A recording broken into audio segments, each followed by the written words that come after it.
ওরে অভূমি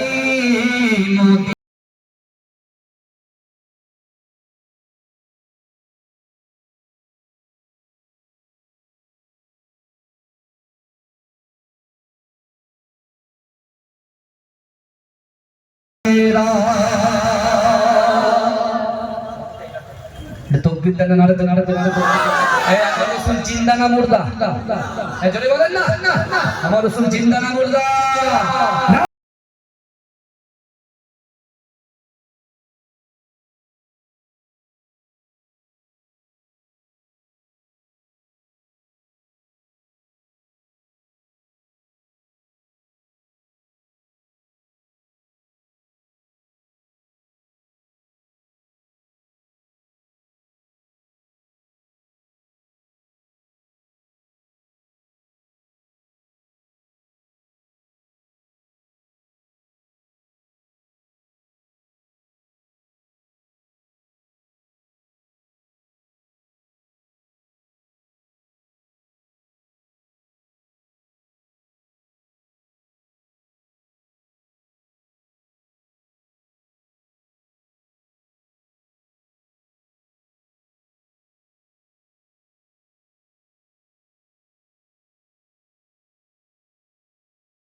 আমার বাবাজিরা ভাইরা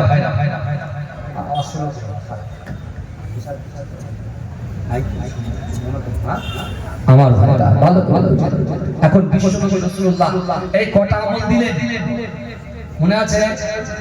কটা? তিনটে মনে আছে তো? কি কি দিয়েছেন? আল্লাহর ভয়। এখন যার ভয় দেখাচ্ছে, যে কটা নেতাগুলো ভয় দেখাচ্ছে, কারা? যারা উত্তেজিত করছে বাংলাটাকে অশান্তি করার জন্য, পুনর্রচনায় পা দেওয়ানোর জন্য যে চক্রান্ত করছে, আমি তাদেরকে বলছি ও যতই আপনি ঘিডালেন কিছুই হবে না। মুসলমান শান্তশিষ্ট মানুষ, ও চুপচাপ থাকবে, হয়তো একটু রেগে যাবে, আবার রাগার ভিতরে গরমও আছে নরমও আছে। কথা ঠিক না? আমার রাসূলুল্লাহ রাইট সাইড লেফট সাইড, একজন গরম ছিল একজন নরম ছিল। আবু বকর হুজুর নরম আর ওমর হুজুর গরম। জোরে বলুন না সুবহানাল্লাহ। দুজন দুজনা প্রয়োগ করেছে। হ্যাঁ, আমাদেরও মুসলমানদের মধ্যে অনেক গরম নেতা আছে, অনেক নরম নেতাও আছে। বুঝতে পারছেন? পুরো মাইক গরম করে দেবে এরকম আছে, আবার মাইকে ঠান্ডা করে দেবে সেরকম আছে। আমি আমার ভাইদেরকে বলছি, আজকে যখন আমরা শেরে পাঞ্জাবের সামনে প্রায় 10 থেকে 16 জন ভাই যখন দাঁড়িয়েছিলাম, ওরা শুরু করেছে, বুঝতে পেরেছেন? তা আমরা কি, আমার মাইন্ডের ভিতরে একটা জিনিস চলে আসছে যে আপনি আপনার ধর্মে নিয়ে কি করবেন না করবেন আমার কোনো মাথা ব্যথা নেই। এই বাংলার জমিনে নয়, ভারতবর্ষের জমিনে আপনি মন্দিরে পূজা করবেন, মুসলমানরা কেউ আপনাকে ডিস্টার্ব করবে না। এই ভারতবর্ষের জমিনে আমরা মুসলমানরা মসজিদে নামাজ পড়ব, আমাদেরও কেউ ডিস্টার্ব করবে না। আমরা এটাতে বিশ্বাসী, তাই তো নাকি? কথা বলা আপনার যত অধিকার আমারও ততটা অধিকার, তাই না? এক্ষুনি যদি ঝাঁপানো হয় তাহলে আমরা সবাই ঝাঁপিয়ে পড়ব, হিন্দু মুসলমান একসঙ্গে হয়, কোনো চাপ নেই। কিন্তু যারা লড়িয়ে দিচ্ছে ভাই, আমার হিন্দু ভাইদেরকে বলছি, মুসলমান ভাইদেরকে বলছি, এই যারা আমাদেরকে লড়িয়ে দিচ্ছে ভাই, ওরা কিন্তু ঠান্ডা গদিতে বসে আছে, চিকেন ললিপপ খাচ্ছে, বার্গার খাচ্ছে, বুঝলে, মটন বিরিয়ানি খাচ্ছে। আমার আপনার মতো 10 টাকা 5 টাকা 120 টাকা প্লেটের বিরিয়ানি নয়, 550 1000 1200 টাকার বিরিয়ানি খাচ্ছে। বুঝতে পেরেছেন? হ্যাঁ, আমাকে আপনাকে সকাল হলে কাজে যেতে হবে, এই রোডের পাশে যে জমি আছে সেই জমিতে আমাকে চাষ করতে হবে, আপনাকে চাষ করতে হবে, অফিসে যেতে হবে, ব্যবসা করতে হবে, স্কুলে যেতে হবে, যে যেখানে কাজ করতে হবে। আমার সন্তান আছে, আমার বাচ্চা আছে, আমার বিবি আছে, বুঝতে পেরেছেন? খুব সহজ, খুব সংযত হয়ে আমাদের আগামী দিনে পদক্ষেপ করতে হবে, পা চলতে হবে, পা ফেলতে হবে। এখন কথা হলো, বিশ্বনবী যখন এই 3টে আমলের কথা বলে দিলেন, রাসূল আছেন মক্কায়, তখন রাসূল মদিনাতে যায়নি, রাসূলুল্লাহ মদিনাতে যাননি। আল্লাহ কিন্তু এই আওয়াজটাকে মদিনার জমিন পর্যন্ত পৌঁছে দিয়েছিলেন। মদিনার জমিনে যখন এই আওয়াজ পৌঁছে গেছে, ওই মদিনাতে আল্লাহর রাসূলের একজন 70 বছরের সাহাবা